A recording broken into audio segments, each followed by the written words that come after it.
भावातीतं गगनसदृशं तत्त्वमस्यादिलक्ष्यम् एकं नित्यमिमलमचलं सर्वधी साक्षिभूतं भावातीतं त्रिगुणरहितं सद्गुरुं तं नमामि। ज्ञानेशो भगवान् विष्णु निवृत्तिर्भगवान् हर सोपानो भगवान् ब्रह्मा मुक्ताख्या ब्रह्मचित्कला विनायकं गुरुं नौमि साकरे नाम विश्रुतम् येषां चरण सान्निध्या जीवा मुक्ता भवन्ति साखरे वंशविख्यातं ज्ञानदानपरायणं विनायकं गुरुं वन्दे भवबन्धविमुक्ते वसुदेवसुतं देवं कंसचाणूरमर्दनं देवके परमानन्दं कृष्णं वन्दे जगद्गुरु कर्पूरगौरं करुणावतारं संसारसारं भुजगेन्द्रहारं सदा वसन्तं हृदयारविन्दे भवं भवानी सहितं नमामि। पुंडलीक वरदाहरी विठ्ठल श्री ज्ञानदेव तुकाराम। काय बोलायचं आहे? यत्र योगेश्वर कृष्ण यत्र पार्थो धनुर्धरा तत्र श्री विजयोर्भूतिर्ध्रुवा नीतिर्मतिर्मम। ग्रंथ ज्ञानेश्वरी अध्याय 18 कलशाध्याय आणि आजचा सप्ताहाचा दिवस सुद्धा 18वाच।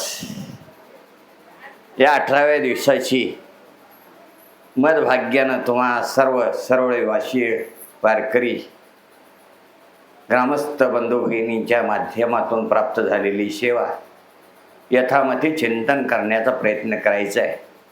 ज्ञानोबरायसारखे म्हणतात तर एरवी तरी मी मूर्ख किंवा तुकोबराय म्हणतात मी तर अनाथ अपराधी कर्महीन मतिमंद बुद्धी तुझ मी आठविले नाही कधी वाचे कृपानिधी माय बापा नाही ऐकिले गायले गीत धरली लाज सांडिले हित नावडे पुराण बैसले ती संत केली बहुत परनिंदा। जीवनामध्ये माझ्या नाही केला करविला परोपकार नाही दया आली पीडिता पर करुण येतो केला व्यापार वाहिला भार कुटुंबाचा असंग संग घडले अन्याय असे म्हणणारे जगद्गुरु तुकोबराया एरवी तरी मी मूर्ख म्हणणारे ज्ञानोबराया। मग सांगणाऱ्यानं काय म्हणायचं? हे त्यांचं उशिष्ट आहे। बोलत असताना जसं संतांच्या जीवनाच्या माध्यमातून आपला थोरपणा बाजूला टाकून सुद्धा तुमच्या आमच्यासाठी अज्ञानी जीवनासाठी ज्याने आघात सोसला आणि आघात सोसून तुम्हा अज्ञानी जीवांचा उद्धाराच्या माध्यमातून जे वाङ्मय निर्माण केलं मग त्यामध्ये गाथा असेल ज्ञानेश्वरी असेल एकनाथी भागवत असेल अनेक ग्रंथ संत महात्म्याने जे तुमच्या आमच्यासाठी आत्मउद्धाराच्या माध्यमातून जे करून ठेवत असताना त्यांनी जे आघात सोसले ते तुमच्या आमच्या जीवनामध्ये सण होणं शक्यच नाही। आपला थोरपणा त्याने बाजूला सारला। बर भगवंताची जवळीक जर कोणाच्या ठिकाणी असेल तर भगवंताची जवळीक जे लहान आहेत ते भगवंताशी एकनिष्ठ जवळीक त्यांची आहे। म्हणून जीवनामध्ये थोरपणा पराशांडीजे व्युत्पत्ती आगवी विसरीजे जे जगा धाकुटे होईजे तई जवळीक माझी। भगवंत सांगतात माझे जवळीक कुणाबरोबर असेल तर थोरपणा बाजूला टाकलेला आहे। हे मी आहे हे माझ्यामुळं होतं हे कर्तृत्व ज्याने विसरलेले आहेत आणि जगामध्ये जे धाकटे आहेत नाही तुकोबराय म्हणतात तुका म्हणे जाण व्हावे लहाना होणी लहान। लहानपणामध्ये जे होण्यामध्ये जे पाहिजे ते मिळतं ते मोठेपणामध्ये मिळत नाही। कारण जया अंगी मोठेपण तया यातना कठीण। म्हणून या श्लोकाच्या माध्यमातून विचार करत असताना यत्र योगेश्वर कृष्ण यत्र पार्थो धनुर्धरा तत्र श्री विजयोर्भूतीर ध्रुवा नेतीर्मतीर मम. 18 दिवसाच्या युद्धाच्या प्रसंगाच्या माध्यमातून अर्जुन धनुर्धर पार्थ ज्याचा सख्य भक्तीच्या माध्यमातून परमात्म्याला आपलासा करून भगवंता करवीच सगळं कार्य करण्याचा प्रयत्न केला. कुणी तर अर्जुनाने केला. म्हणून भगवंताच्या विषयी सुद्धा बोलत असताना ज्ञानोबराय सुद्धा वर्णन करतात. एक नवलच आहे जीवनामध्ये. देखा नवलतया प्रभूचे अद्भुत प्रेम भक्ताचे जे सारथ्यपण पार्थाचे करीतो असे. हे नवलच आहे. भगवंतानं सारथ्यपण पार्थाचं अर्जुनाचं करावं, कारण भक्ताचं असणारं अनन्य विशेष असं प्रेम भगवंताविषयी असल्यामुळं सारथ्यपण भगवंतानं पार्थाचं करावं हे नवलच नाही. एक मुक्ताईचा अभंग आहे बघा. मुंगी उडाली आकाशी तिने गिळले सूर्याशी. हे शक्य आहे का? थोर नवलाव झाला वांझे पुत्र प्रसवला. वांजेला मुलगा होऊ शकेल का? ज्ञानोबराय म्हणतात या गीतेच्या माध्यमातून, वांजेची आले का कैची जन्मपत्रिका. हनुमंतरायांचा मुलगा आणि विश्वाचार्यांची मुलगी स्वयंवर जर लग्न करायचं ठरवलं, होणं शक्य आहे का? मग हे नवलच नाही का? मुक्ताई त्याच्यानंतर म्हणतात विंचू पाताळाशी जाय शेष माथा वंदी पाय. विंचू पाताळामध्ये गेला आणि शेषानं त्याला वंदन करावं. हे नवलच आहे. आणखी मुक्ताई आपल्या अभंगाच्या माध्यमातून म्हणतात माशी व्याली घार झाली देखोनी मुक्ताई हसली. माशी व्याली आणि घार झाली असं शक्य आहे का? म्हणजे हे नवलच आहे. तद्वत ज्ञान भगवंताचं नवलच आहे ना. भक्तीच्या माध्यमातून प्रेमाच्या माध्यमातून अर्जुनाचं सारथ्य पण करायचं, रथावर घोडे हाकण्याचं कार्य करायचं, हे नवलच आहे. बर, या युद्धाच्या प्रसंगाच्या माध्यमातून आणखी कोण कोण आहे? तर ध्वजस्तंभावरी वानरू मूर्तिमंत शंकरू सारथी शारंग धरू अर्जुनीशी. ध्वजस्तंभावर असणारे हनुमंतराय हे कुणाचे अवतार? भगवान शंकराचे. म्हणून तुका म्हणे रुद्रा अंजनीची या कुमरा. या माध्यमातून भक्तीच्या वाटात संतांनी तुकोबरायांनी शरणांगती दुरुक्ती शरणांगती पत्करून हनुमंतरायांना विचारावं शरण शरण जी हनुमंता तुम्हा आलो रामदूता. काय भक्तीच्या त्या वाटा मज दावाव्या सुवटा. या असणार सुद्धा प्रेम विशेष आहे का नाही? हे नवलच आहे. नाही भागवतामध्ये त्याचं वर्णन करत असताना नाथ महाराज सुद्धा वर्णन करतात. या जगदीश्वराचे प्रेम येत दिसत शे निरुपम पार्थे आयशे कोण सर्वोत्तम पुण्य केली. या भगवंताचं विशेष असं अर्जुनावर प्रेम बसण्याच्या माध्यमातून असं कोणतं अर्जुनानं पुण्य केलेलं होतं? तर सख्य भक्तीच्या माध्यमातून आपलासा परमात्म्याला केलेला होता. कारण नववीर भक्ती आहेत. पहिली श्रवणम कीर्तनम विष्णू स्मरणम पादसेवनम अर्चनम वंदनम दास्य सख्य आत्मनिवेदनम. या नववीर भक्तीच्या माध्यमातून प्रत्येक भक्तानं देवाला आपलासा केलेला होता. आज तुम्ही आम्ही देव आपलासा करत नाही, त्यांच्यामुळं आमच्या जीवनामध्ये दुःख आहे.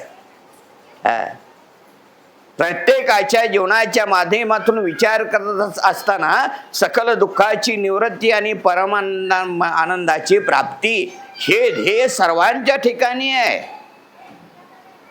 मग आमच्या जीवनामध्ये दुःख का? आम्ही देवाला आपलासा केलेला नाही किंवा देवाशी सख्यत्व आम्ही जोडलेलं नाही. 5 पांडवांनी देवाला आपलासा सख्य भक्तीच्या माध्यमातून केल्यामुळं देव त्यांचा पाठीराखा होतो, सारथी होतो. आणि भक्तीच्या माध्यमातून सुद्धा देव नीच काम करायला सुद्धा माग पुढं पाहत नाही. साधा वया भक्ती काज नाही लाज धरीत, 80 अशी शरण जावे शक्ती जीवे न वंची. भक्तीच्या माध्यमातून काज म्हणजे काम करण्याच्या माध्यमातून भगवंत यत किंचित मनामध्ये लाज धरत नाही नाही नाही.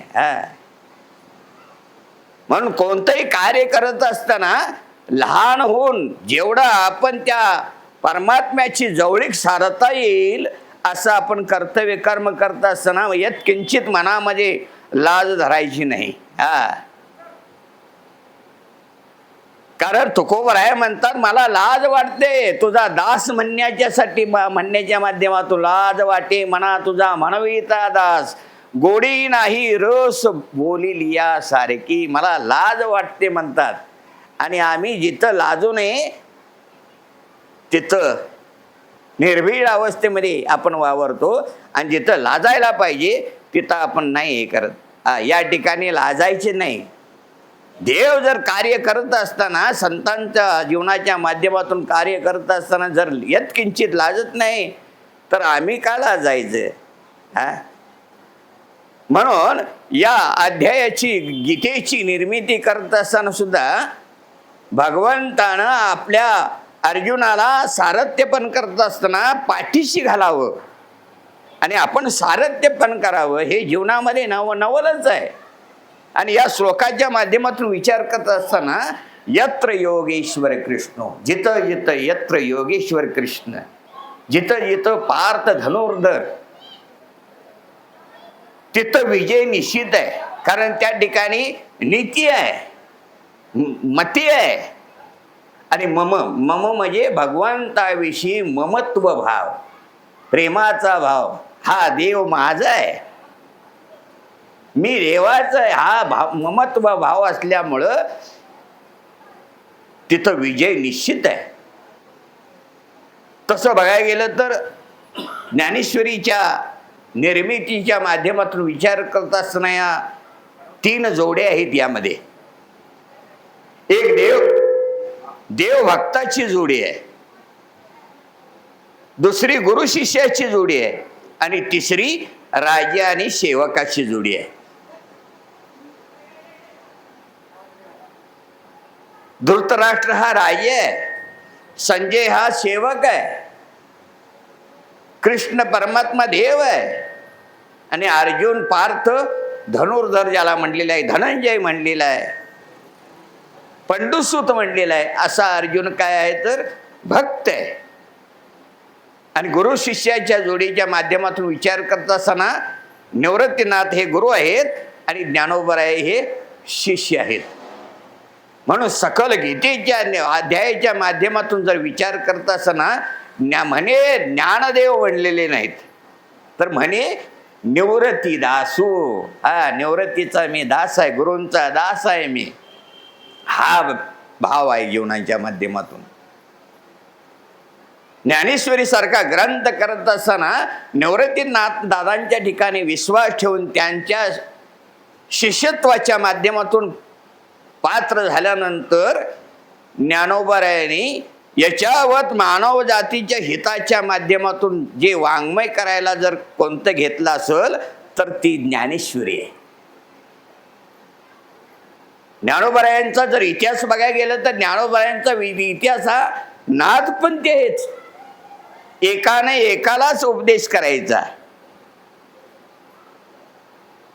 आदिनाथ गुरु सकळ सिद्धांचा मच्छिंद्र तयाचा मुख्य शिष्य.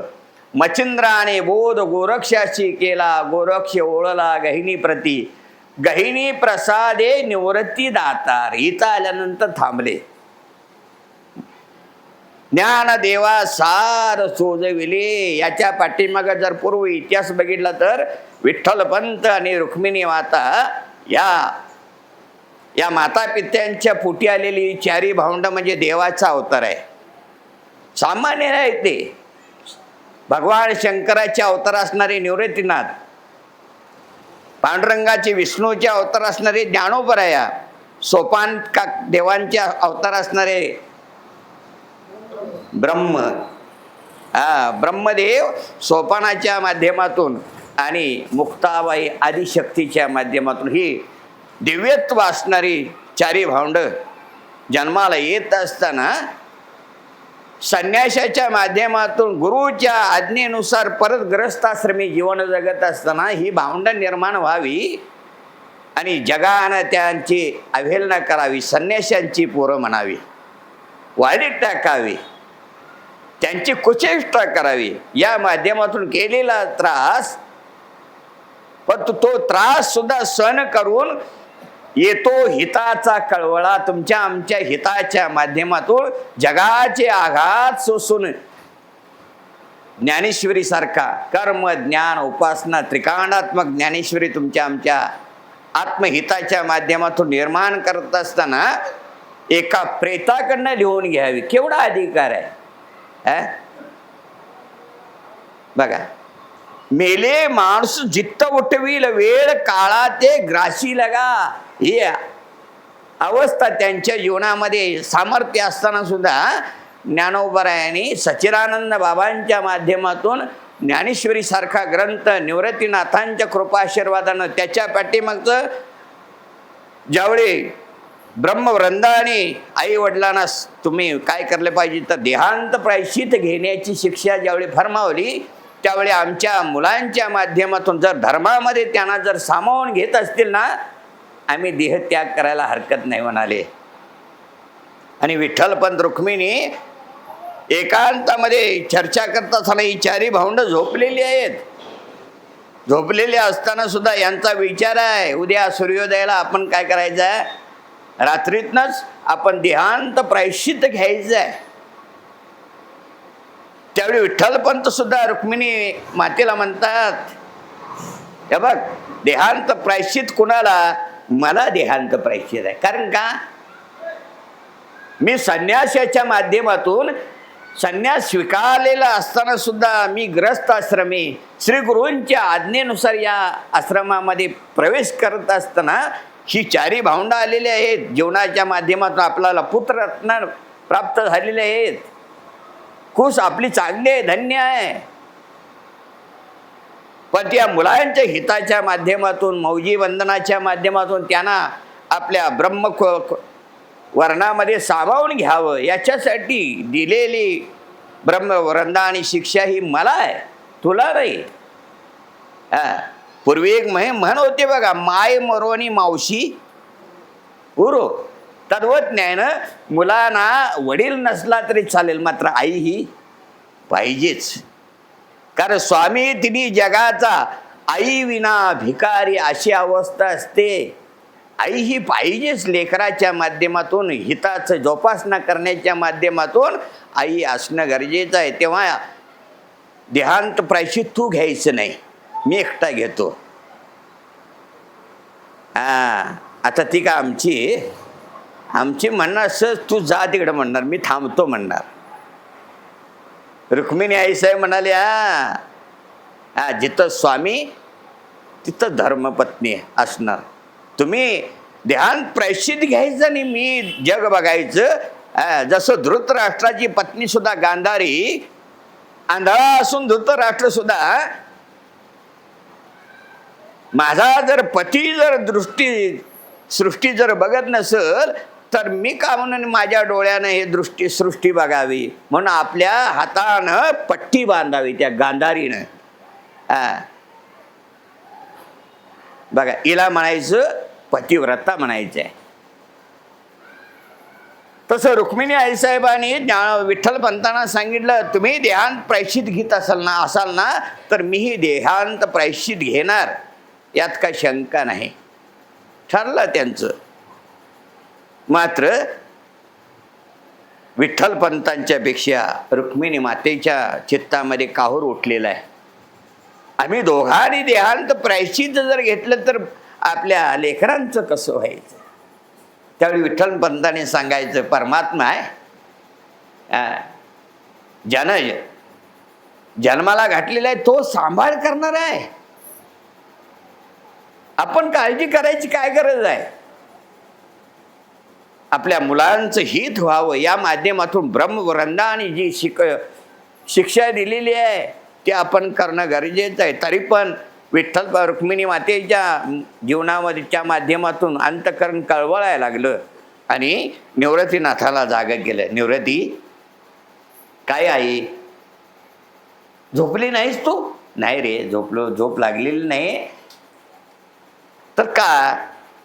हे बघ निवृत्ती, या चारही भावंडांच्या मध्ये तू मोठा आहेस, थोरला आहेस, दादा आहेस. तू एकच कर, कारण माझा ज्ञाना कसा आहे, लहान आहे. कारण या वयामध्ये लहान मुलांनी आई वडिलांच्याकडे जे मागावं त्या आई वडिलांनी त्यांचं मनोरथ पूर्ण करावं.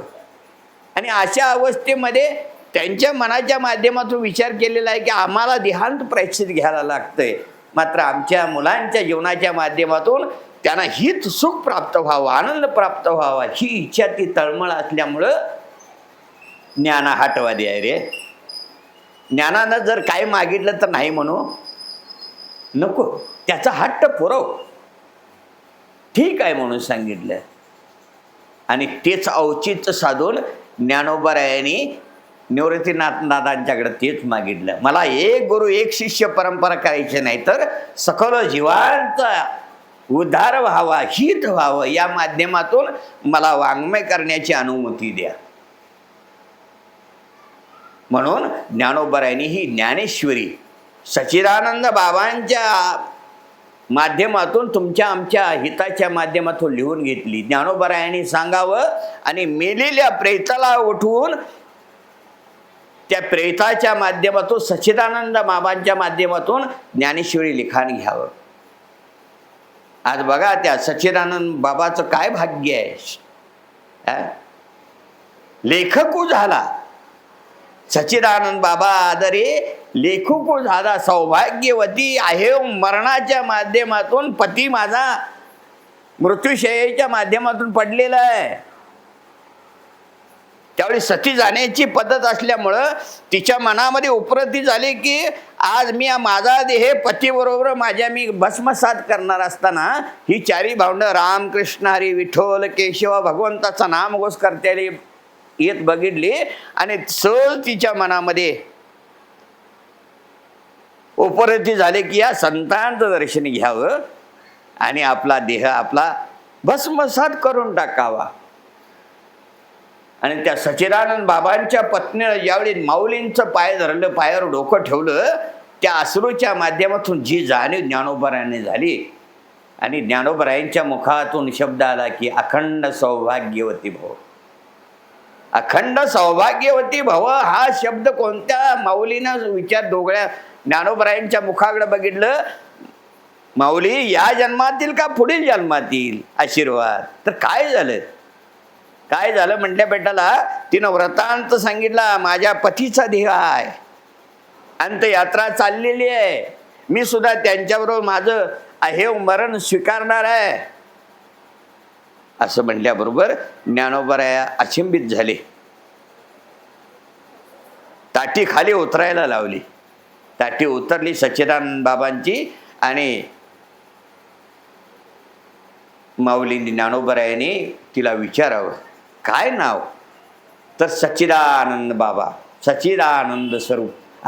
हे तर स्वरूप माझ्या परमात्म्याचं आहे, सच्चित आनंद त्रिकाला बाधित, ज्याचा बाधच होऊ शकत नाही, नाश होऊ शकत नाही, असं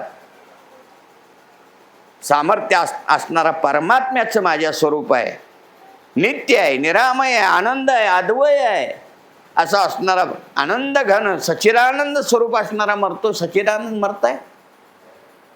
ज्ञानोबरायाने मस्तकावर हात फिरवला आणि ज्ञानोबरायांनी सांगितलं, उठा सच्चिदानंद बाबा. जसं झोपेतनं उठावं तसं सच्चिदानंद बाबा ताटीवर उठून बसले. ताटीवर उठून बसले आणि माऊलींचं दर्शन घेतलं. माऊलींचं दर्शन घेतल्याबरोबर ज्ञानोबराया, निवृत्तीनाथ, मुक्ताबाई, सोपानदेव, ज्ञानोबराया म्हणतायत सुखानं संसार करा, तुम्ही संसारामध्ये जा म्हणाले. संत तुम्हा आम्हाला तेच सांगतात, सुखे करावा संसार, न संडावे दोन्ही वार, फल काय तर दया क्षमा घर चोजवीत येतील. बघा, सुखानं संसार करा. ज्ञानोबरायाने असोनी संसारी म्हणलेले आहे. आणि शेवटला म्हणतात ते, हा संसार मिथ्या मानाने देवाशी ऐक्य धरा म्हणतात. लटिका व्यवहार सर्व हा संसार वाया येरझार हरिवीन. अभंगाच्या माध्यमातून आता रोज आपण त्या नामचिंतनाच्या माध्यमातून आपण हरिपाठ आपण श्रवण करतो प्रत्येक महाराज मंडळींच्या मुखातून. खरोखर ज्ञानोबरायांचे जीवन काय बघा. त्या सच्चिदानंद बाबांच्या पत्नीनं ज्ञानोबरायांनी सांगितलं सुखानं संसार करायचा म्हणत्या पेटला. त्या संसार करत असताना सच्चिदानंद बाबांची पत्नी म्हणाली माऊली जेवढा संसार करायचा तो केलेला आहे, आता संसार तुमच्या बरोबर. आणि स्वतः त्या सच्चिदानंद बाबांच्या पत्नीनं आपल्या सच्चिदानंदांचा हात ज्ञानोबरायांच्या हातात दिला. संत तुम्हाला तेच सांगतात जीवनाच्या माध्यमातून, बरवे झाले आजवरी नाही पडिलो मृत्यूची आहारी, वाचून आलो येतवरी उरले ते हरी तुम्हा समर्पण. उरलेलं गेलेलं गेलं. कोरोनाच्या काळाच्या माध्यमातून आम्ही वाचून आलेलो आहोत हे प्रत्येकानं ध्यानात ठेवायचं आहे. आमचा नंबर लागलेला नाही, कारण का तर हे करायचं होतं. आम्हा करडे हेची काम बीज वाढवावे नाम. जीवनामध्ये आमच्या हातून काही ना काहीतरी सत्कर्म करायचं घडायचं होतं. या माध्यमातून भगवंतानं आम्हाला जिवंत ठेवलंय. मग दिलेलं आम्हाला आयुष्य उरलेलं आम्ही त्याच्यासाठी खर्ची करणं हे आपलं कर्तव्य आहे. नाही देह समर्पिजे देवा. सुखाचा अनुभव जीवनामध्ये आनंद प्राप्त व्हावा वाटत असेल ना, आम्हाला संत सुद्धा वेळोवेळी सांगतात देह समर्पिजे देवा, भार काहीच न घ्यावा, होईल आघवा तुका म्हणे आनंद. याच्यासाठी काय करा तर काळ सारावा चिंतने, एकांतवाशी गंगा स्नाने, देवाच्या पूजने प्रदक्षिणा तुळशीच्या आता गेली 18 दिवस गंगेचे स्नान तुम्हाला प्राप्त होते. भागवताचं पारायण होतं, ग्रंथ चिंतन होतं. म्हणजे केवढं अधिक मासाचं फल आहे बघा. अधिक कश्य अधिक फलम, एवढं सामर्थ्य दुप्पट तुमच्या आमच्या जीवनामध्ये प्राप्त होतं. हे आमचं परमभाग्य आहे. आणि या परमभाग्याच्या माध्यमातून आमच्यासारख्याला सेवा मिळते हे आमचं संचित म्हणायचं आहे. केवढं जीवनाच्या माध्यमातून. आणि त्या सच्चिदानंद बाबांच्या हाताच्या माध्यमातून ज्ञानोबरायांनी त्या नेवाशाला खांबाला टेकावं, ज्ञानेश्वरी सांगावी आणि सच्चिदानंद बाबांनी लिहून घ्यावं. आज त्या नेवाशाला गेला तर खांबासाठी मंदिर आहे. आपल्या मंदिरासाठी खांब असतो, परंतु तिथं खांबासाठी मंदिर का? ज्ञानोबरायांचा त्या खांबाला काय झालेला आहे? स्पर्श झालेला आहे. नाही त्यांच्या सहवासामध्ये आलेल्या रेड्याचा सप्ताह होतोय. आळे फाट्याला ज्या रेड्या मुखी वेद बोलविला, गर्व दिव्यांचा हरविला, शांती रूपे प्रकटला ज्ञानोबा माझा सामर्थ्य असताना ज्ञानोबरायांच्या माध्यमातून त्या ब्रह्मवृंदाने अरे ह्या रेड्याचं नाव ज्ञान आहे. तुझं जसं नाव ज्ञान आहे तसं या रेड्याचं नाव ज्ञान आहे. ऋग्वेद बोलल का? काय बोलणार? का बोलणार नाही? जसं संत तुम्हा आम्हाला सांगतात, जीवनामध्ये ठासून सांगतात, काय नो हे केले एका चिंतिता विठ्ठले सर्व साधनाचे सार भव सिंधू उतरी पार. काय होणार नाही? अरे अशक्य ते तुम्हा नो हे नारायणा निर्जीवा चेतना अनावय. अशक्य असं काहीच नाही. जीवनाच्या माध्यमातून नामचिंतनाच्या माध्यमातून काय होणार नाही. तसं ज्ञानोबराय सांगितलं, माझा जसा माझ्यामध्ये जो आहे तोच त्याच्यामध्ये आहे. जसं भगवंत सांगतात गीतेच्या माध्यमातून, ईश्वरा सर्वभूतानां हृदयेषर्जुन तिष्ठती ब्राह्मयन सर्वभूतानि यंत्रारूढानि मायया सर्वांचे हृदय दिशी मी अमुक आहे ऐशी जे बुद्धीस पुरे आहारनिशी ती वस्तुगा मी सगळ्यांच्या ठिकाणी असताना रेड्यामध्ये नाही. ऋग्वेद हा बोलायला, वेद बोलायला सांगितलं. अवघड असणारा ऋग्वेद. ज्ञानोबरायाने रेड्याला आज्ञा द्यावी. ज्ञानदेव म्हणे बोल रे ऋग्वेद, ओंकार मूळ शब्द प्रणवाचा. रेड्यामुखी वेद बोलविला. काही वर्ष रेडा सवासामध्ये आला. रेड्याचं देहाचं प्राणक्रमण झाल्याबरोबर त्या रेड्याला आळ्याला समाधी दिली आणि त्या आळ्याला समाधीच्या माध्यमातून आता तिथं यात्रा भरती. तिथं रेड्याचा सप्ताह होतोय. ह्या रेड्याचा कवा व्हावा जरी चिंतन मनामध्ये असावं. अरे तुका म्हणे एका मरण्याची सरे उत्तमची उरे कीर्ती मागे. आज किती उभारिला ध्वज तिही लोकावरी, ऐशी चराचरी कीर्ती ज्यांची ते हे निवृत्तीनाथ. ज्ञानेश्वर सोपान मुक्ताबाई ज्ञान दीप्ती कळा. बघा केवढा आहे. अरे त्यांच्या नावामध्ये सामर्थ्य आहे. ज्ञानदेव ज्ञानदेव म्हणता ज्ञानदेव देतो वासुदेव जी होतो अखंड वदनी वदेतो. संतांच्या जीवनाच्या माध्यमातून मुखानं त्यांचं नाम जरी आलं ना तर आमचं जीवन उद्धरून जाणार यात काय शंका नाही. तुकाराम तुकाराम नाम घेता कापेय म्हणे रामेश्वर भट्ट द्विजा तुका विष्णू नाही तुझा. कारण देवामध्ये आणि संतांच्या मध्ये भेद नाहीत. संत तेच देव आहेत आणि देव तेच संत आहेत. केवढं सामर्थ्य आहे बघा. त्या रेड्याचा सप्ताह होतो. ज्ञानोबरायाने हे गीतेसारखं वाङ्मय तुमच्या आमच्या हातात दिले. खरोखर आमचं भाग्य आहे. तसं 3 जोडीपैकी सांगत असताना एक देवभक्ताची जोडी ही गीता सांगत असताना ठिकाण कोणतं तर कुरुक्षेत्र. जेने गीता उपदेशली तीही विटेवरी मावली. किंवा अर्जुना संकट पडता जड भारी गीता सांगे हरी. कुरुक्षेत्री युद्धाच्या प्रसंगाच्या माध्यमातून गीता भगवंतानं अर्जुनाला सांगितली. समोखे आपण सांगितो श्री विष्णू श्री गीता प्रश्नो अर्जुनेशी. म्हणून हे नवलच आहे. मी मगाशी सांगितलं सारथ्य पण भगवंतानं अर्जुनाचं करावं. हे नवल नाही का. मुंगी आकाशाला जावावी आणि तिनं सूर्याला गिळावं, वांजेला पुत्र व्हावा. हे नवलच आहे. ध्वजस्तंभावर हनुमंतराय शंकराच्या अवताराच्या माध्यमातून त्यांनी विराजमान व्हावं. 18 दिवस युद्ध करावं. मोह अर्जुनाचा भगवंतानं घालवावा. इकडं 100 कौरव आणि 5 पांडव युद्ध करत असताना त्या धृतराष्ट्राच्या मनामध्ये शंका निर्माण व्हायली. पांडवांचं आणि कौरवांचं युद्धाचा प्रसंग आहे. विजय कोणाचा होईल. जो प्रवचनाच्या माध्यमातून सेवेला घेतलेला श्लोक आहे ना, कलशाध्यायातील 78वा श्लोक आहे. यत्र योगेश्वर कृष्ण यत्र पार्थो धनुर्धरः तत्र श्री विजयोर्भूतीर ध्रुवा नीतीर मतीर मम. जिथं धर्म आहे, पहिल्या अध्यायातील पहिला श्लोक आहे त्याचं ध आहे. धर्मक्षेत्री कुरुक्षेत्री समवेता योत्सवा मामका पांडवा चैव किम कुर्वत संजया पुत्र स्नेही मोहितू. धृतराष्ट्र असे पुसतू संजय सांगे मातू कुरुक्षेत्रीची. आणि शेवटच्या अध्यायातलं शेवटचं म्हणजे धर्म तुम्हाला ज्ञानेश्वरी शिकवते. संतांनी तेच तुमच्या आमच्या जीवनामध्ये केलेलं आहे. आपण तेच करणं गरजेचं आहे. धर्माचे पालन करणे पाखंड खंडन हेची आम्हा करणे काम.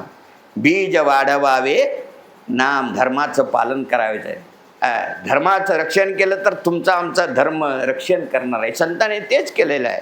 वाढावया सुख भक्ती भाव धर्म कुळाचारी नाम विठोबाची. बर धर्म याचा अर्थ तरी काय.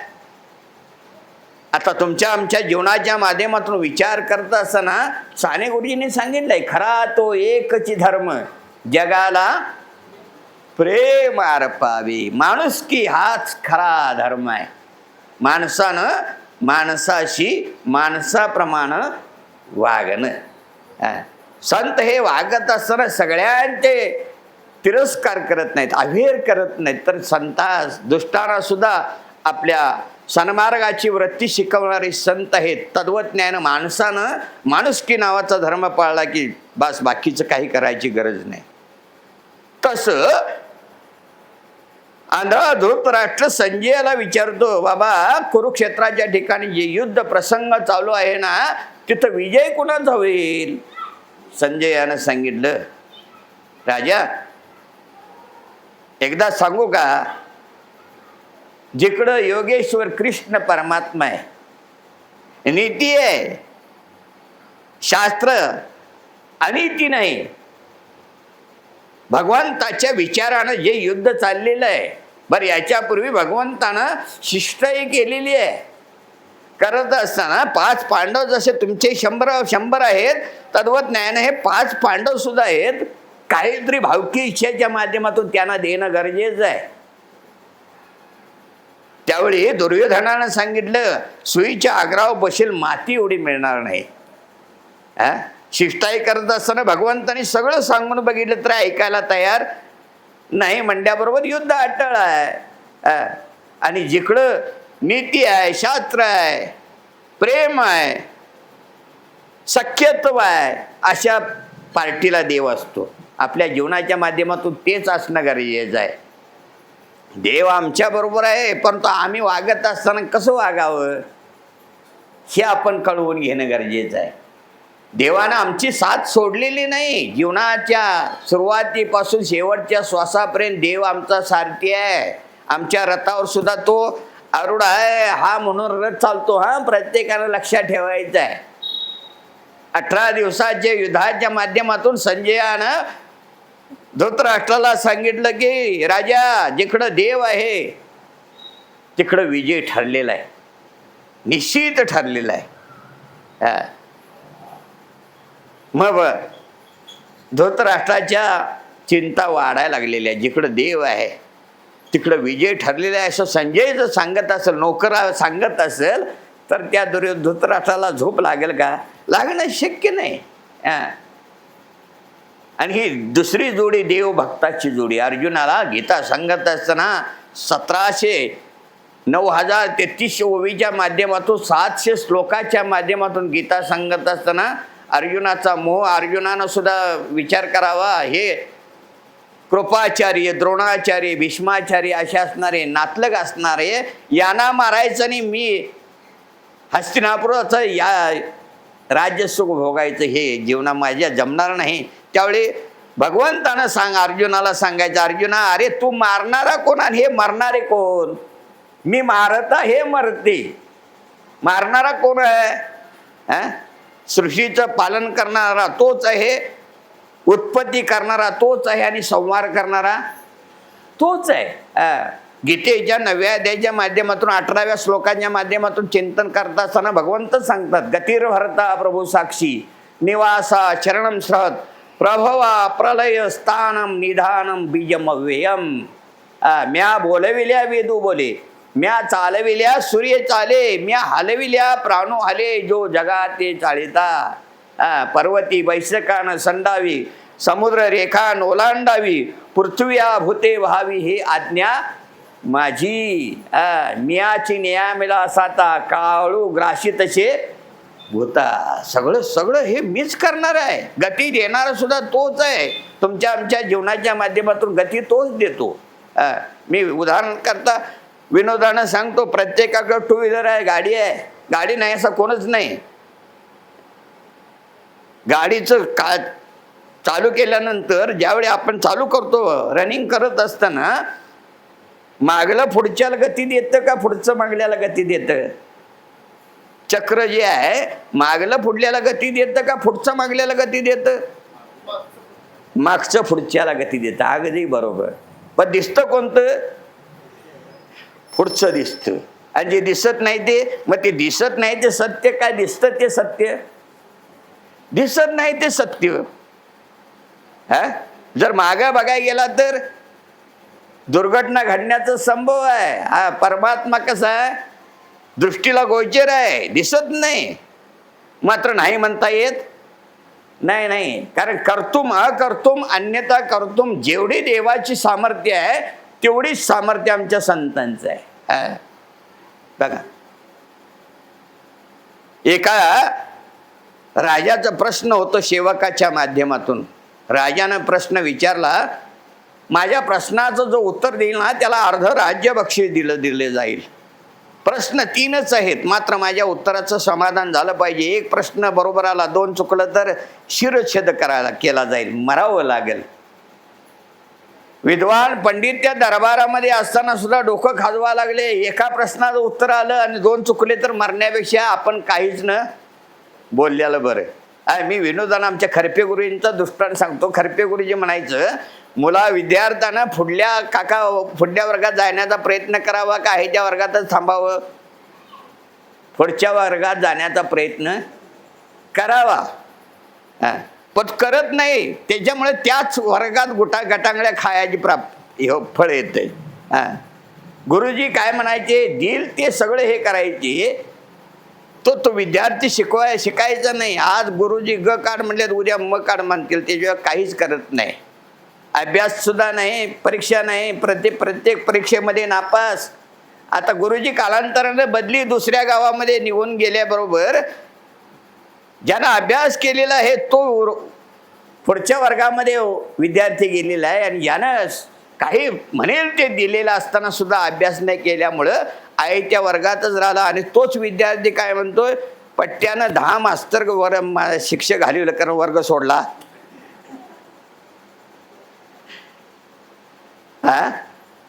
अनेक मास्तर गेले निघून, पण तू वर्ग सोडला नाही.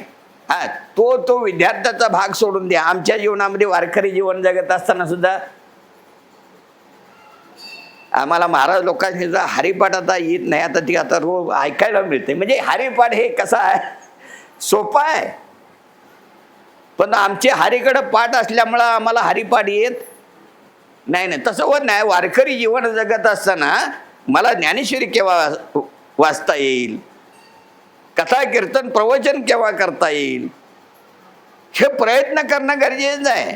कारण असं मनुष्य जीवनाला अशक्य असं काय नाही. श्रीगुरु जर जीवनामध्ये असतील ना, आणि त्या श्रीगुरूंच्या माध्यमातून त्यांची सेवा जर नितांत निष्कामतेने जर घडली ना, श्रीगुरु तुमच्यावर कृपा आशीर्वाद केल्याशिवाय राहत नाहीत ते. म्हणून त्यांची सेवा करत असताना तनो मनो जीवे चरणाशी लागावे, अगर्वता करावी दास्य सकळ. अगर्वता आम्ही करत असताना गर्व मनात बाळगून आम्ही सेवा करतो. जीवनामध्ये कशाचीच प्राप्ती होत नाही. बघा, तसं संजय भगवंतानं शिष्टाईच्या माध्यमातून सगळं सांगितलं. युद्धाचं प्रसंग चाललेला आहे. युद्धाच्या प्रसंगामध्ये चिंतातूर झालेला धृतराष्ट्र कसं होईल, काय होईल, जे व्हायचं ते होणार. भगवंत जिकडं आहे तोकडं विजय ठरलेला आहे. आणि भगवंतानं सुद्धा काय केलेलं आहे, पांडवांचा एकही शब्द म्हणजे केस वाकडा होणार नाही अशी हे घेतलेलं. कारण भगवंत जर पाठीराखा झाल्यानंतर जीवनामध्ये संकट येईल का? येणं शक्यच नाही. देव राखेत या मारील कोण, न मोडे काटा हिंडतावन. तत्वज्ञान जे देवाच्या करतो मा करतो, तसं मी राजाचं सांगत होतो. देव काय करतो, देव काय खातो आणि देव कुठं असतो, हे प्रश्न विद्वान पंडित सगळे डोकं खाजवायला लागले. एक सामान्य धनगर वेशातील फाटकं बंडी, धोतर फाटकं, काचोळा घातलेला, पायाचा जोडा चपलाचा जाड असल्यामुळं त्यानं तो व्रतांत दौंडी ऐकली आणि त्याची पाऊलं तिकडं राज दरबारामध्ये वळल्यानंतर त्या द्वारपालाने विचारलं, इकडे येण्याचं कारण काय रे, दौंडी काय आहे ती मला तरी सांगा, कशाला म्हणाले इकडं आलास मारायला? विद्वान पंडित आहेत ते डोकं खाजवाल्याने तू कशाला आलास? माझ्या मतीप्रमाणे देण्याचा प्रयत्न केला जाईल, या माध्यमातून मला दौंडी तरी ऐकू द्या. राजानं ते दृश्य बघितलं आणि राजानं बोलवलं, बाबा तुम्ही माझ्या प्रश्नाची उत्तरं द्याल का? देव कुठं असतो, देव काय खातो आणि देव काय करतो, या तिन्ही प्रश्नाचं उत्तर मला दिलं जाईल, बक्षीस दिलं जाईल. राजाने त्या साधकानं सांगितलं, मी 4 दिवसानंतर मला प्रश्नाची उत्तरं पाठ करून येतो आणि तुम्हाला उत्तरं देण्याचा प्रयत्न करतो. राजानं फरमान काढलं, 4 दिवसानंतर दरबार भरला जाईल. आता सामान्य शेतकरी असणार तो धनगर काचोळा विद्रूप अवस्थेमध्ये असणारं शरीर त्यानं राजाच्या प्रश्नाची उत्तरं पाठ केली आणि चौथ्या दिवशी दरबारामध्ये गेल्यानंतर प्रत्येक जण म्हणाले ह्या आता मरायला आलेला आहे, तर वाचून जाणार नाही. असं म्हणल्याबरोबर आता सर्वांचं ज्या ठिकाणी जोडं होतं त्या ठिकाणी तो उभा राहिलेला आहे आणि राजानं प्रश्नाची उत्तरं विचारायला सुरुवात केली. राजे म्हणाले बाबा प्रश्नाची उत्तरं पाठ केली का? 8 माहिती आहे ना, एक प्रश्न बरोबर आला 2 चुकले तर मरावं लागणार. त्यानं सांगितलं माझ्या आगे नाही पिछे, कोण नाही, मेलो तरी हरकत नाही म्हणून सांगितलं. जसं मारीच्यानं सांगितलं रावणाच्या हातून मरण्यापेक्षा रामाच्या हातून मेलेलं बरं, कारण रामाच्या हातून मरण्यानं मुक्ती प्राप्त होईल, परंतु रावणाच्या हातून मरण्यानं मुक्ती प्राप्त होणार नाही. तत्वज्ञानं सांगितलं राजा जर मला मरणाची याची यातून सुटका करत असेल ना तर केवढं भाग्य आहे. बाबा पहिला प्रश्न आहे देव कुठं असतो? त्यानं उत्तर लगेच दिलं बाबा देव कुठं? राजा देव कुठं नसतो, देव सगळीकडे आहे. आमचे संत सांगतात विठ्ठल विस्तारला जनी सप्तही पाताळे भरुणी, विठ्ठल व्यापक त्रिभुवनी, विठ्ठल मुनी मानसी. विठ्ठल सगळीकडे भरून उरलेलं आहे.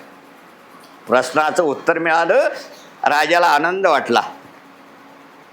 जसं प्रल्हादाच्या माध्यमातून तुझा नारायण आहे तरी कुठे या खांबात आहे बाबा, खांबावरी लात मारिता दुर्जनी स्तंभी नारायणे प्रकटले, या माध्यमातून देव सगळीकडं भरून उरलेला आहे. दुसरा प्रश्न देव काय खातो? देव भक्ताचा अहंकार खातो. देव भक्ताच्या ठिकाणी अहंकार येऊ देत नाही. संत तुम्हा आम्हाला तुकोबराय सांगतात उठा उठी अभिमान जाय ऐसे स्थळ कोण, ते या पंढरीशी घरे खरा पाझर रोकडे. आज या अधिक मासाच्या माध्यमातून जे हितं जे घडतं ना, इथं प्रत्येकाच्या जीवनामध्ये अहमपणा राहूच शकत नाही. कारण या 18 दिवसाच्या माध्यमातून कोण काय करतं, कोण काय करतं, आपला मोठेपणा टाकून सुद्धा या ठिकाणी वाढप्याच असू दे कोणतंही कार्य करायला मागं पुढं बघत नाही. इथं अहंकार राहीलच कसा? कारण तीळ मात्र जरी होय अभिमान मिरो तो समान भार देवा. तीळ मात्र जरी अभिमान आला ना, नारदासारख्याचा अभिमान काढून टाकला. मी त्रैलोक्यात भ्रमण करणारा, मीच नारायण म्हणणारा. देवानं पूजा करत असताना, भक्तांची पूजा करत असताना नारदाला सांगितलं नारदा आता झालेलं आहे, पूजा झालेली आहे, प्रसादाच्या माध्यमातून आईसाहेबांच्याकडे दूध पेलाबरोबर भरून घेऊन या. आणि पेलाबरोबर दूध आणल्या पेटाला नारदानं देवाने नारदाला सांगावं त्रैलोक्य भ्रमण करून एक थेंब न सांडता घेऊन या म्हटल्याबरोबर नारदानं जात असताना सगळं लक्ष कुठं? दुधाकडं. पेला ज्यावेळी आहे तसा आणून दिला. देवाने नारदाला विचारावं नारदा माझं नाव केव्हा घेतला? काय देवा म्हणाले तुमचं जर नारायण नारायण म्हणत जर बसलो तर दूध उलटलं जाणार ना. म्हणून भक्ताचा अभिमान सुद्धा देवाला सहन होत नाही. भक्ताचा अहंकार देव खातो. दुसऱ्या प्रश्नाचं उत्तर मिळालं. ते विद्वान पंडित होत म्हणाले आम्हाला माहिती होतं की माहिती असून करायचं काय आहे? देण्याचं धाडस पाहिजे ना. आज हे पद प्राप्त होणं सुद्धा जीवनामध्ये भाग्य असावं लागतं. याच्यासाठी सेवा असावी लागते. संवाद जीवनामध्ये संतांचा असावा लागतो. बोलायला सगळं सोपं आहे, पण या जाग्यावर बोलत असताना तो परमात्मा आम्हाला मार्गदर्शक आहे. त्याच्याशी सनिध जोडल्यामुळं तो सगळं आम्हाला शिकवतो. मी काय बोलणार आहे? आता या 18 दिवसाच्या श्रवणाच्या माध्यमातून काही जर संतांनी जे महात्म्याने जे शिकवले असं जर चित्ताच्या ठिकाणी राहिलं तर तुमचं म्हणायचं काय देवाशी ऐक्य आहे. डर नसेल तर संत तुमच्या आमच्या जीवनाच्या माध्यमातून तेच म्हणतात ना, जवळी नाही चित्त काय मांडिले प्रेत. जवळी जर चित्त नसेल तर आम्ही मड्याप्रमाणे इथं ऐकायचं, झटकायचं, निघून जायचं. म्हणून जीवनामध्ये हिताच्या माध्यमातून जे संतांनी सांगितलेलं आहे ती हिताचं आहे, उद्धाराचं आहे. त्याचं चिंतन कधीतरी जीवनामध्ये असावं. तसं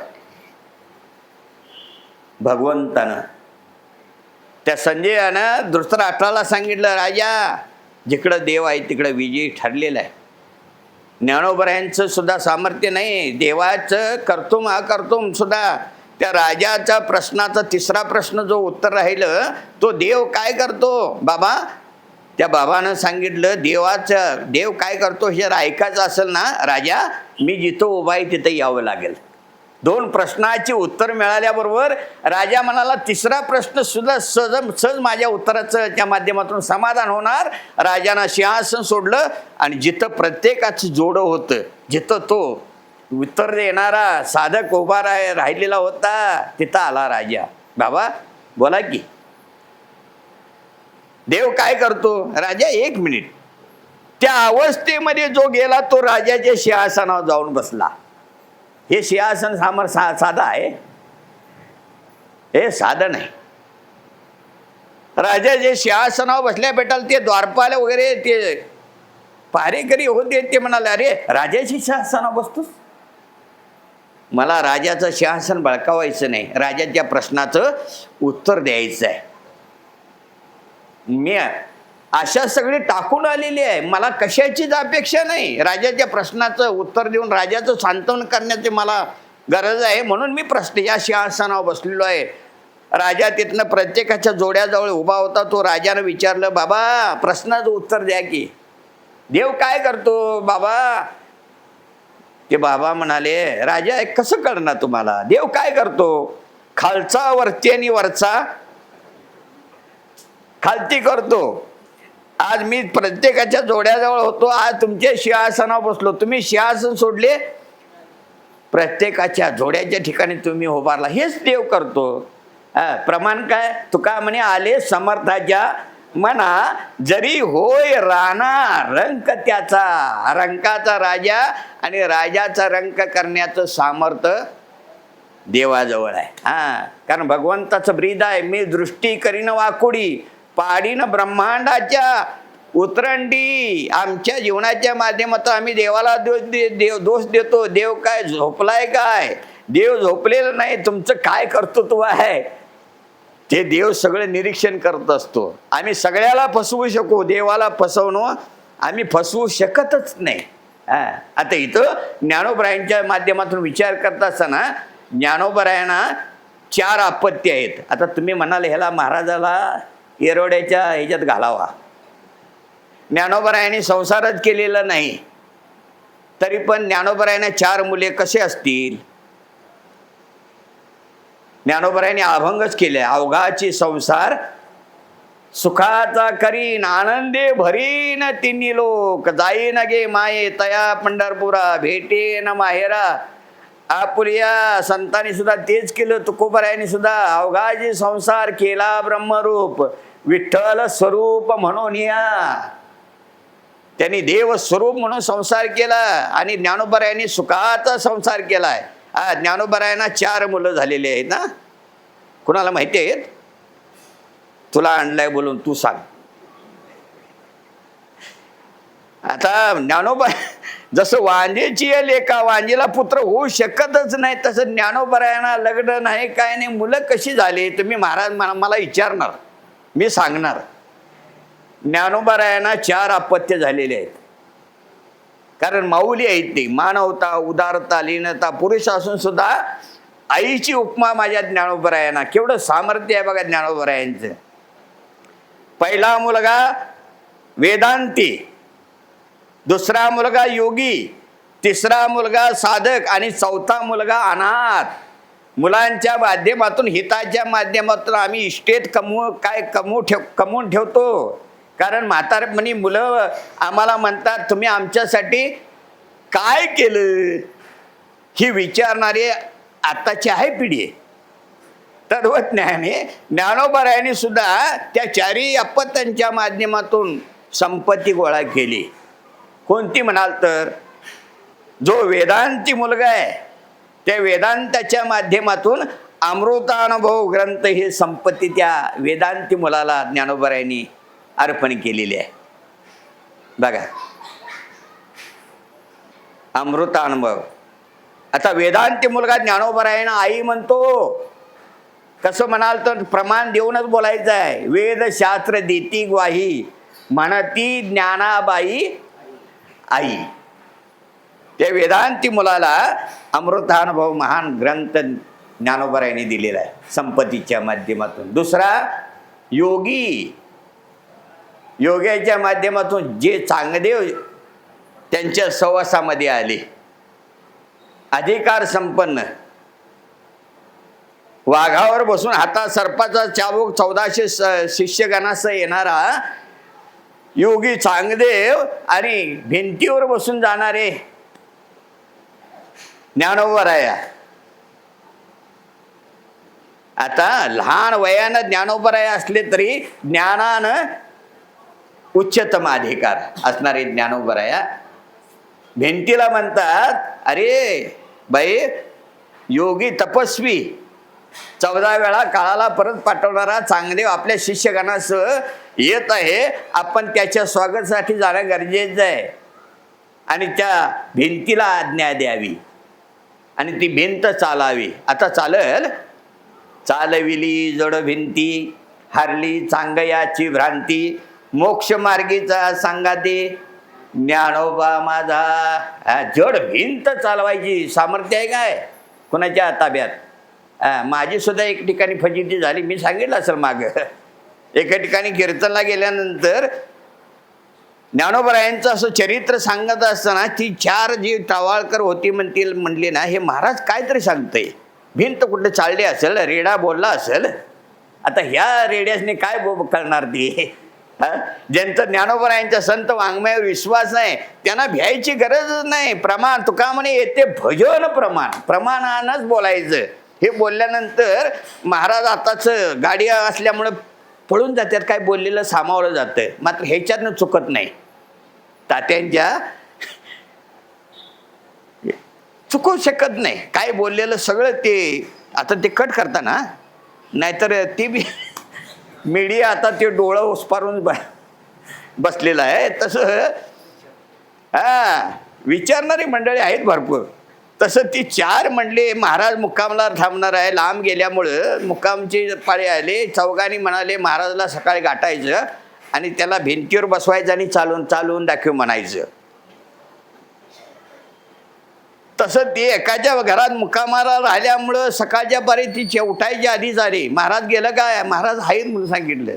त्यांनी धरलं माझ्या हाताला आणि भिंत तिथं देवळा शेजारी घर असल्यामुळं मुक्कामाची जागा भिंतीवर बसवलं आणि सांगितलं भिंत चालवायला पाहिजे. आता थोडक्या वेळात माझ्या पायात पाणी उतारलं, कारण हे आता बसल्यात म्हटल्यानंतर मला भिंत चालवायला लावणाऱ्यात काही शंकाच नाही. या दृष्टिकोनातून मी लटपटलो. मात्र काही कालानंतर जी स्फूर्ती निर्माण झाली, ऊर्जा निर्माण झाली, ज्ञानोबरायांचाच आशीर्वाद म्हणाले, अरे का भेटतोस, घेऊ नकोस, मी तुझ्या पाठीशी आहे. जसं स्वामी समर्थांचा आशीर्वाद आहे तसं ज्ञानोबराय म्हणाल, काय भ्यायची गरज आहे. भिंतीवर ज्यावेळी बसवलं त्यावेळी ज्ञानोबरायांचं चिंतन केल्यावर त्याला ज्ञानोबरायाने सांगितलं, एकच सांग, माझ्यावेळी जसा चांगदेव वाघावर बसून हातात सर्पाचा चाबूक घेऊन आलेला होता तसं तुम्ही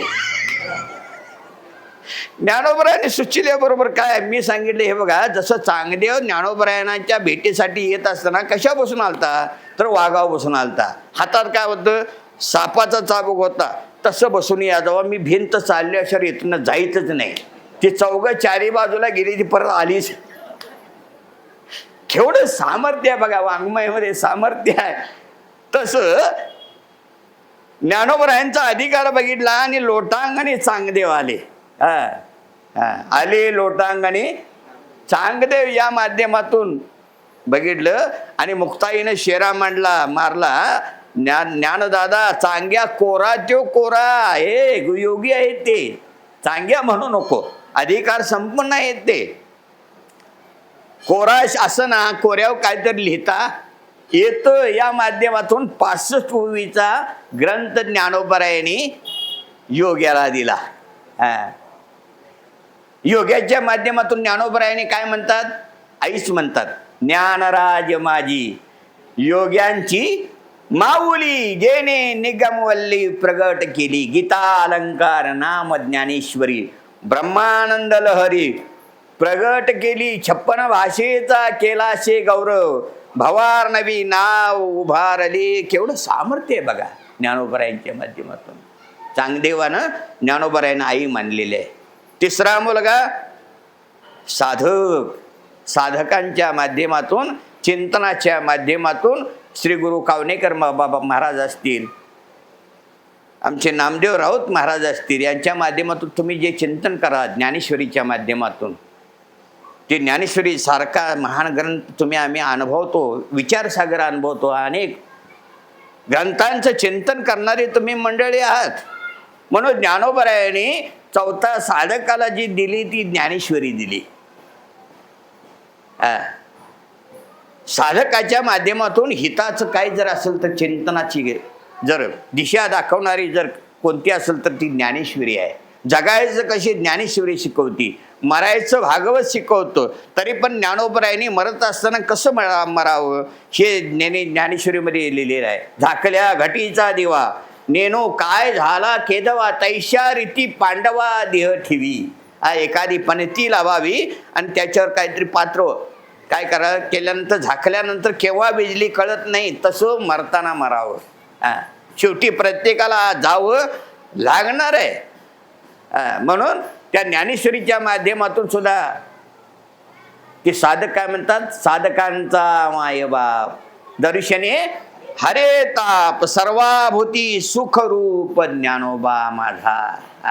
आणि राहिलेला चौथा ग्रंथ म्हणजे आज ज्या आपल्या अधिक मासाच्या माध्यमातून जे चिंतन हरिपाठाचं चिंतन चाललेलं आहे तो हरिपाठ ग्रंथ. वारकऱ्याची संध्या म्हणजे हरिपाठ.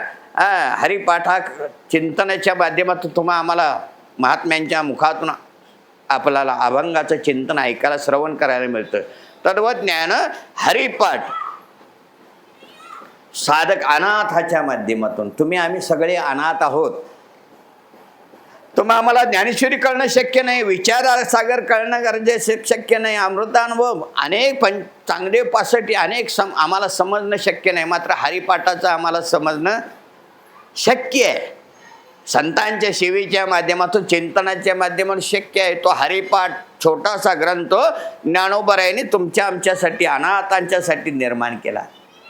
पंढरी सुद्धा तुमच्या आमच्या हिताच्या माध्यमातून संत तुकोबराय देवानं निर्माण केलेली आहे. तुका म्हणे आम्हा अनाथा कारणे पंढरी निर्माण केली देवे. तुका म्हणे तैसे संत आणि तुका म्हणे संत हरी तैसे हरीचे दास ऐसा नाम घोष सांगा गोटे. सगळं संतांनी पंढरी निर्माण केले ना, तुमच्या आमच्यासाठी निर्माण केलेलं आहे. आणि हरिपाठ सुद्धा तुमच्या आमच्या हिताच्या माध्यमातून चिंतनाच्या माध्यमातून केलेलं आहे. तुम्हा आम्हाला हरिपाठ ज्ञानोबरायांनी संपत्तीच्या माध्यमातून दिलेलं आहे. याच्यावर सुद्धा प्रमाण देत असताना नाथ महाराज म्हणतात, ज्ञानाबाई माझी अनाथाची माय एका जनार्दनी पाय वंदितशी. प्रत्येक संताने ज्ञानोबरायांच्या माध्यमातून चिंतन करत असताना ज्ञानियांचा राजा गुरु महाराव म्हणती ज्ञानदेव तुम्हा ऐशी. झालं टायमिंग झालं मला माहिती आहे. म्हणून चिंतनाच्या माध्यमातून या 3 जोड्या विशेष आहेत. देवभक्ताची जोडी, गुरु शिष्याची जोडी आणि राजाची आणि सेवकाच्या माध्यमातून धृतराष्ट्र विचारतोय संजयाला की युद्धाच्या प्रसंगामध्ये विजय कोणाचा होईल. त्यावेळी कलश अध्यायामध्ये सांगत असताना भगवान सांगतात की यत्र योगेश्वर कृष्ण. संजय सांगतो यत्र पार्थो धनुर्धरा तत्र श्री विजयोर्भूतीर ध्रुवा नेतीर मतिर्मम. किंबहुना तुमचे केले धर्म कीर्तने सिद्धी नेले येथ माझे जी उरले